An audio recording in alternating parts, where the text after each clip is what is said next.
इसमें वक्फ by user है, यानी आप किसी चीज को इस्तेमाल करते हैं तो उससे उसके इस्तेमाल पर वो वक्फ हो जाती है। मिसाल के तौर पर एक कब्रस्तान है, तदफीन हो रही, वक्फ की हो जाती बरसों से। दोस्तों, सोशल मीडिया की कुछ वायरल खबरें आप लोगों को बताऊंगा। बहुत बड़ी बड़ी खबरें आ रही हैं सोशल मीडिया पर इस वक्त, जो कि काफ़ी ज़्यादा वायरल हो रही हैं। सबसे पहली खबर तो बिहार से सामने आई है, जहां पर 18 साल का एक लड़का आईपीएस बन गया। इस खबर को जब आप लोग सुनेंगे तो आप लोग भी हंस पड़ेंगे। ये वीडियो जो है सोशल मीडिया पर काफ़ी वायरल हो रही है। बिहार के जमुई से ये मामला सामने आया है, जहाँ पर यूपीएससी पास किए बिना ही 18 साल का एक लड़का आईपीएस बन गया। पुलिस ने पूछा तो बोला कि मैं आईपीएस हूं, और इसके बाद दोस्तों पुलिस ने जो है इसको गिरफ्तार कर लिया। यानी पुलिस को पता चला था कि एक फर्जी आईपीएस बनकर एक लड़का घूम रहा है। पुलिस ने इसको गिरफ्तार कर लिया और बाकायदा थाने में इसका स्वागत भी किया गया।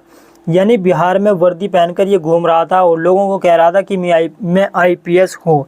इस युवक ने एक शख्स को 2 लाख रुपए दिए थे और उस शख्स ने इसको एक नकली वर्दी दे दी और इसको एक नकली पिस्टल भी दे दी और इसको कह दिया कि तू आईपीएस बन गया।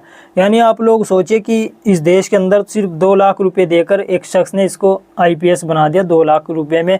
जिसके बाद पुलिस को सूचना मिलती है कि एक इस तरह से लड़का खुद को आईपीएस बता रहा है और घूम रहा है बिहार के अंदर, बिहार के जमुई के अंदर। जिसके बाद पुलिस ने इसको गिरफ्तार किया। छोटी सी ये क्लिप सुनिए इस लड़के की। कमिंग सर, आइए आइए सर, आइए आइए आइए, आपका स्वागत है सिकंदरा थाना में। आइए। आईपीएस कब बने हो? जैसे पैसा दिए बस सब कुछ बन गया। किसको पैसा दिए हो? मनोज सिंह को। कहाँ के है मनोज सिंह? खैरा का। कब दिया था पैसा? हो गया करीब 1 महीना। कितना पैसा दिया है? 2 लाख रुपये।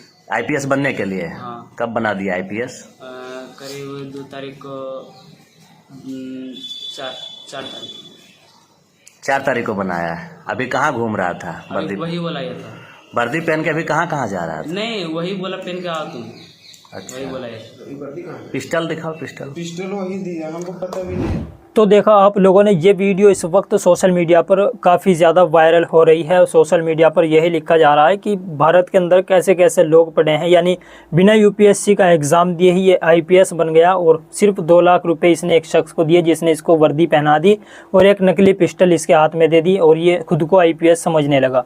अगली खबर दोस्तों अमित शाह से जुड़ी हुई है। आप सभी को पता है कि भाजपा के नेता वादे तो करते हैं लेकिन उन वादों को पूरा नहीं करते हैं। अमित शाह ने दोस्तों भाषण के दौरान कहा है मुसलमानों को लेकर कि मुसलमानों को ईद और मुहर्रम के टाइम पर यानी गैस सिलेंडर, 2 गैस सिलेंडर यूं ही फ्री में मुफ्त में दे दिए जाएंगे। अब से पहले भी दोस्तों अमित शाह ने कहा था कि होली और दिवाली पर गैस सिलेंडर मुफ्त में दिए जाएंगे, लेकिन जिसको मिले होंगे वो नीचे कमेंट बॉक्स में ज़रूर बताइएगा। आप ये अमित शाह की क्लिप सुनिए। ईद के मौके पर, मुहर्रम के मौके पर 2 गैस के सिलेंडर मुफ्त दिए जाएंगे। 2 गैस के सिलेंडर। तो सुना आप लोगों ने अमित शाह का ये बयान, काफ़ी वायरल हो रहा है इस वक्त। ईद के मौके पर और मुहर्रम के मौके पर 2 गैस सिलेंडर मुफ्त दिए जाएंगे, अमित शाह ने कहा है। और अब से पहले भी होली पर भी देने का वादा किया था, लेकिन मिला किसी को नहीं। जिसको मिला होगा वो नीचे कमेंट करके ज़रूर बताएगा। फिलहाल इस खबर के सुनने के बाद जो है वो अंधभक्तों के भी खेमे में आग लगी हुई है, क्योंकि अमित शाह ने मुसलमानों को लेकर ये बयान दिया है कि मुसलमानों को ईद के मौके पर और मुहर्रम के मौके पर गैस सिलेंडर दे दिए जाएंगे। जिसके बाद ये वीडियो काफ़ी ज़्यादा वायरल हुआ। अंधभक्त इस खबर को सुनकर, इस भाषण को सुनकर बौखलाए हुए हैं। फिलहाल दूसरी खबर दोस्तों मौलाना सज्जाद नोमानी साहब से जुड़ी हुई है। एक तस्वीर सोशल मीडिया पर काफ़ी वायरल हो रही है मौलाना सज्जाद नोमानी साहब की और इम्तियाज़ जलील साहब की, जो कि पूर्व सांसद हैं MIM से। इम्तियाज़ जलील साहब, उनकी ये तस्वीर सोशल मीडिया पर काफ़ी वायरल हो रही है, जिसमें आप लोग देख सकते हैं मौलाना सज्जाद नोमानी से किस तरह से, किस अंदाज़ में इम्तियाज़ जलील साहब मिल रहे हैं। लोग सोशल मीडिया पर इस तस्वीर को शेयर करते हुए यही लिख रहे हैं कि यह होती है इज़्ज़त, यह होता है बड़ों का एहतराम करना, जो कि इम्तियाज़ जलील साहब कर रहे हैं। ये चीज़ हमें असदुद्दीन ओवैसी साहब में भी देखी गई है। असदुद्दीन ओवैसी साहब भी बहुत सारे उलमा इकराम से मिलते हुए दिखाई दिए हैं।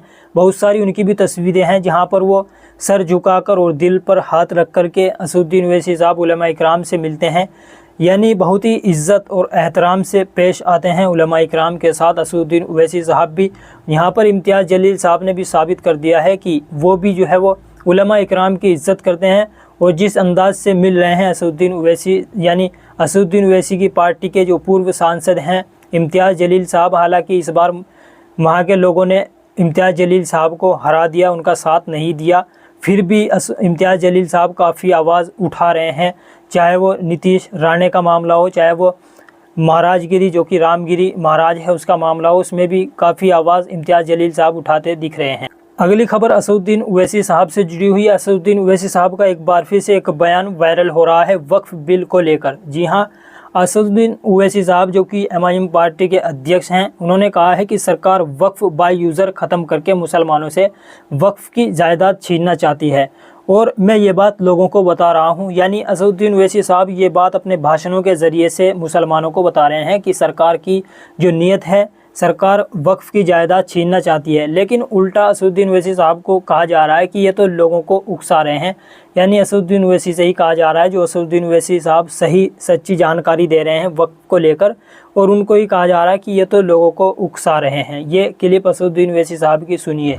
इसमें वक्फ बाय यूजर है, यानी आप किसी चीज को इस्तेमाल करते हैं तो उससे उसके इस्तेमाल पर वो वक्फ हो जाती है। मिसाल के तौर पर एक कब्रस्तान है, तदफीन हो रही, वक्फ की हो जाती बरसों से। मस्जिद है, जिस अंग्रेजी का वर्ड है टाइम इमेमोरियल से आप नमाज पढ़ रहे हैं, वक्फ बाय यूजर है।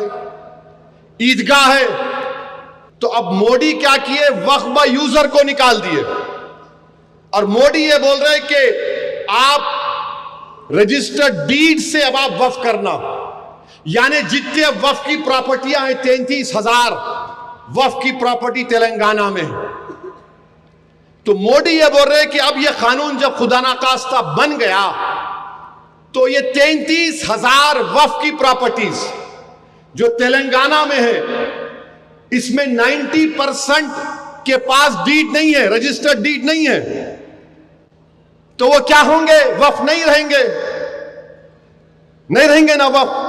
जब कानून बोलेगा कि रजिस्टर्ड डीड लेकर आओ, रजिस्टर्ड डीड नहीं है। अगर आपको जाके बोलेंगे कि मक्का मस्जिद का डीड लेकर आओ, मक्का मस्जिद पुरानी है, कितनी पुरानी है, 100 साल, 200 साल, 300 साल, करीब 400 साल पुरानी, 400 साल। अब 400 साल में रजिस्ट्रेशन का डॉक्यूमेंट होता था। हिमाचल प्रदेश से भी दोस्तों आए दिन खबरें सामने आ रही हैं, जहां पर लगातार वहां पर मुसलमानों की इबादत गाहों को निशाना बनाया जा रहा है। मुसलमानों को लेकर तरह तरह के बयान दिए जाते हैं, आपत्तिजनक नारे मुसलमानों को लेकर वहां पर लगाए जा रहे हैं। यानी एक तरह से वहां पर मुसलमानों को हिमाचल प्रदेश छोड़ने का दबाव बनाया जा रहा है कि मुसलमान हिमाचल प्रदेश में रहे ही ना। इस तरह से आए दिन वीडियो सामने आ रही है। यानी किस तरह से इन लोगों को मुसलमानों से दिक्कत हो चुकी है, मुसलमानों की इबादत गाहों से दिक्कत हो चुकी है। अब ये वीडियो एक और सामने निकल कर आया है, जहां पर इनके आप इस वीडियो में देख सकते हैं, लोगों को केवल मुसलमानों से या फिर मुसलमानों की मस्जिदों से तकलीफ़ नहीं है, बल्कि इन लोगों को मुसलमान होने से भी दिक्कत है। अब दोस्तों ये प्रदर्शन देख सकते हैं, इनमें जो इनकी मांगे हैं उनको अगर आप लोग सुनेंगे तो आप लोग हैरान हो जाओगे। यहाँ ये मुस्लिम विरोधी नारेबाजी कर रहे हैं। इनकी मांग है कि मस्जिदों के निर्माण पर रोक लगाई जाए, यानी रोक लगाई जाए, वक्फ बोर्ड को भी ख़त्म किया जाए, अवैध प्रवासियों को रोका जाए, और ये सब जो है वो केवल मुसलमानों के लिए है। यानी ये सब नारेबाजी या फिर मस्जिदों को निशाना बनाना या फिर मुसलमानों को वहाँ से हिमाचल प्रदेश छोड़ने के लिए कहा जा रहा है, ये सब जो है मुसलमानों के लिए हो रहा है। इसी के साथ लोग कांग्रेस पार्टी पर सवाल खड़े कर रहे हैं, क्योंकि कांग्रेस की सरकार हिमाचल प्रदेश में है।